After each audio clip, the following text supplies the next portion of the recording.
Welcome to the Glenn Beck program. My parents used to tell me, at first, if you don't succeed, try and try again. I don't think that's true in America anymore. Now it is, if first you don't succeed, cheat.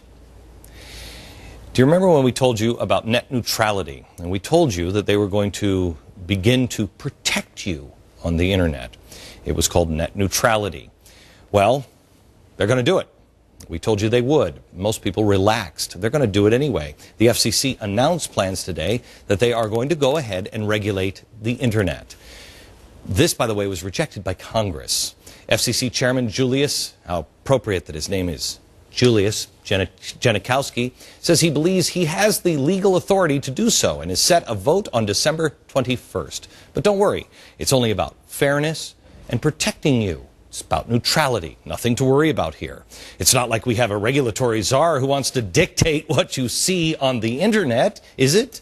Sites of one point of view agree to provide links to other sites, so that if you're reading a conservative magazine, they would provide a link to a liberal site and vice versa, just to make it easy for people to get access to competing views. Or maybe a pop-up on your screen that would show an advertisement or maybe even a quick argument for a competing view. If we could get voluntary arrangements in that direction, it would be great.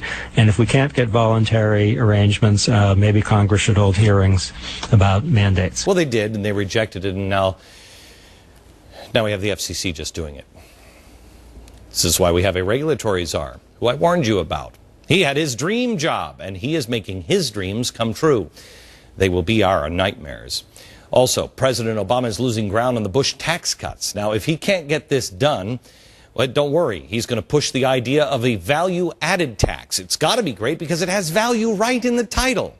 And Europe, which we have been watching on this program for quite some time and warning before anything was percolating over there that it's trouble. Tim Geithner just called it a mess. And Europe is now being presented with a choice. This from the Financial Times.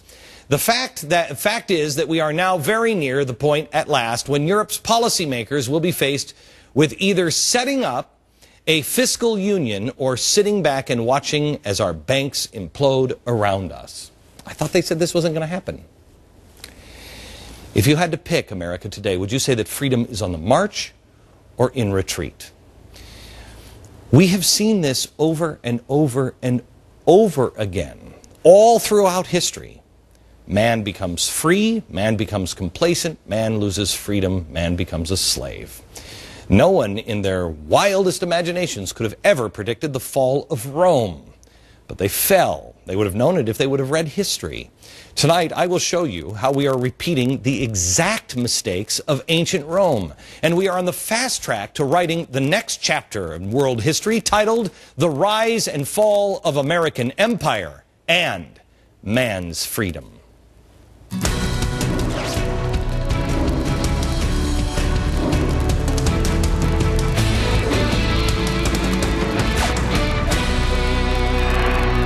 Hello, America. You see the movie The Matrix? The movie The Matrix. You're going to take the red pill or the blue pill? That's what Neo was presented. He was presented with a choice. Here it is. This is your last chance. After this, there is no turning back. You take the blue pill. The story ends. You wake up in your bed and believe whatever you want to believe. You take the red pill. You stay in Wonderland, and I show you how deep the rabbit hole goes. So, may I give you the choice, America? Take the blue pill. Turn the channel. Turn the channel. Go back to sleep. Or you want to find out how deep the hole is? You want to find out where we're going? Roll over and go back to sleep.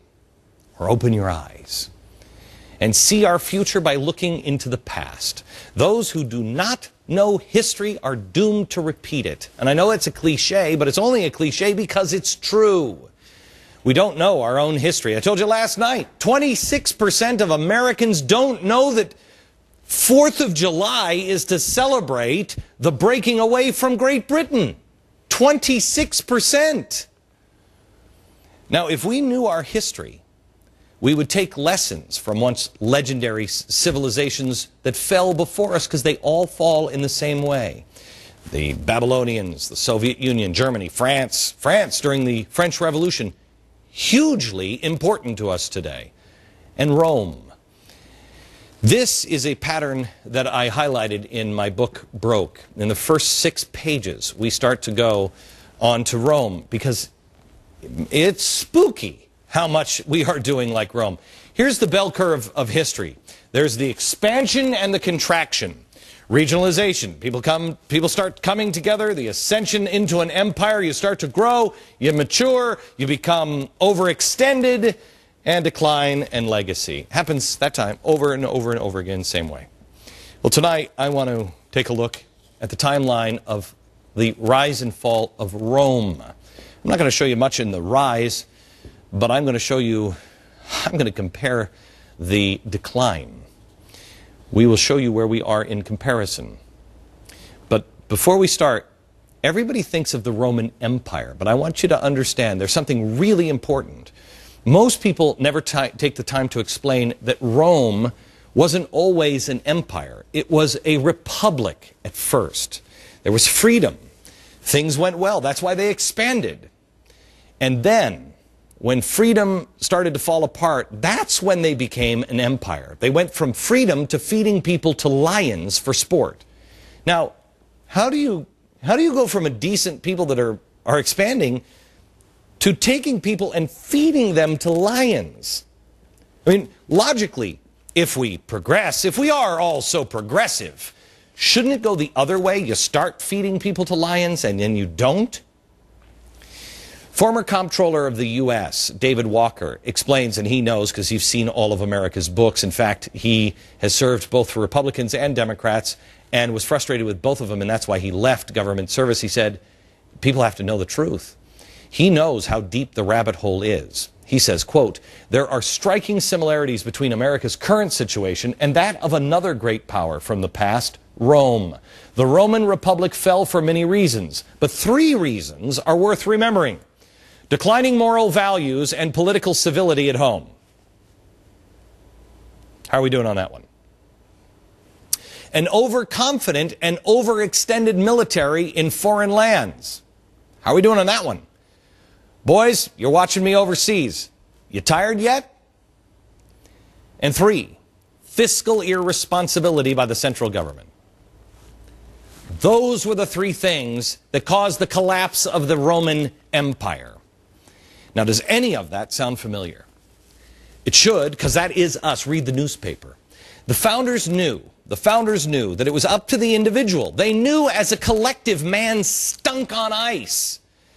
Man could make progress, but man would make progress with each generation as an individual. I mean, Thomas Jefferson said that we should have a vote after every generation, and there should be a new form of government every generation. Why? Because every generation was different.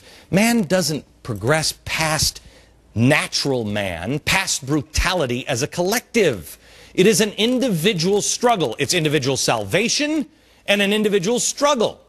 History shows us that when man tries to control freedom and put the collective ahead of the individual, it never ends well. Rome was a functioning republic. A republic is just like what we were in the first 100 years. But then as the wars mounted, as bureaucracy expanded, as power became more and more centralized, remember, that is not the way our republic was set up. We were not supposed to have centralized power. That's why we left England. Too much power in the hands of too few people. Well, when the bureaucracy started up, and all the regulations and everything else, it took quite a toll on the economy and on the individual. They usually go together, because when you have bureaucracy and you can't get things done, personal ambition begins to wither, especially if that government starts taking stuff and giving it out to others. That's when handouts begin, and that causes people to be complacent. That causes people to go, you know what, forget it, it's not worth it. Edward Gibbon wrote in the History of the Decline and Fall of the Roman Empire that, quote, "It was artfully contrived by Augustus that in the enjoyment of plenty, the Romans should lose the memory of freedom." This is what I've been talking to you about for the last few weeks. It goes back to the Tower of Babel. What is the mortar that keeps the bricks together? Materialism. That's what ancient the Tower of Babel. The mortar that kept everyone together was materialism. That's what he was saying here. That in the more stuff they gave, they started to lose the memory of freedom. How many of us even understand what freedom really means anymore? If we lose our stuff, do we turn on each other? I contend at this point, yes. And we are being taught to turn on each other. It's them that did it to you. We're being taught this. And you don't even have to look at today. We will in a second. You don't have to look at today. Look at the past. It's the same every time. In 133 BC, the decline of the Roman Republic begins. And they start to redistribute the land. They start seizing illegally occupied by the rich, the land illegally occupied by the rich. And they gave it to the poor. They put caps on the amount of acreage that one man could own. And if it exceeded that, it was given to the poor. They didn't have approval from the Senate. They didn't even wait around for the Senate. They just went around them, did it anyway. Well, what's happening now? Redistribution of wealth through health care and cap and trade. Did they do health care the right way? How about cap and trade? They're meeting in Mexico this week, and the administration has said, don't worry about it. Congress has stalled cap and trade, but don't worry about it. We'll get around. This is pole vaulting. What was it that Nancy Pelosi said? We'll get it done. We'll climb over the fence. We'll pole vault. That's what they did in the decline of the Roman Republic. Today, Congress is being circumvented in every single way possible. Remember I told you about the food safety bill? Well, here's audio. After the vote of this bill, a Democratic senator, this isn't a Republican, a Democratic senator, was standing on the floor near an open mic, didn't know the mic was open. Listen to what he says about his own party and the way this food safety bill was rigged. Watch. Because it's all rigged. I mean, the whole conversation is rigged. The fact that we don't get to a discussion before the break about what we're going to do in the lame duck, it's just rigged. This stuff's rigged. It's rigged. This is a Democrat. This is a Democratic senator saying that your Senate is rigged. Well, you know it and I know it. Well, there's confirmation from a member of the Democratic Party. And why isn't that the lead story? Your republic is being destroyed. Now, 123 BC. Whole new package of legislation full of handouts, including state-subsidized food rations. Today, the food rations. What are we debating right now? First of all, we had land grabs, but we're having them. We're having those now as well. Food rations. What is this? Today. How about the 99ers? These are people who have 2 years of unemployment checks. 2 years. Does it ever end? In 58 BC, Claudius ran for the office of tribune on the bumper sticker, if they had bumpers back then. Free wheat for the masses. That was his platform. Free wheat, free food. And he won. Today, 42 million people are on food stamps. And listen, free is the operative word here. Listen to what the students are now calling for over in London and Europe. In the fight to ascend what should be a right, and that is free education for all. Free education. Free education. That doesn't saddle you with years of debt, with years of misery, with not being able to provide for yourself or your families. It's an absolute disgrace that we're in a country that's run by 18 multi-millionaires who don't care about anyone here today, who don't care about vast swathes of society. Stop. I can't take it anymore.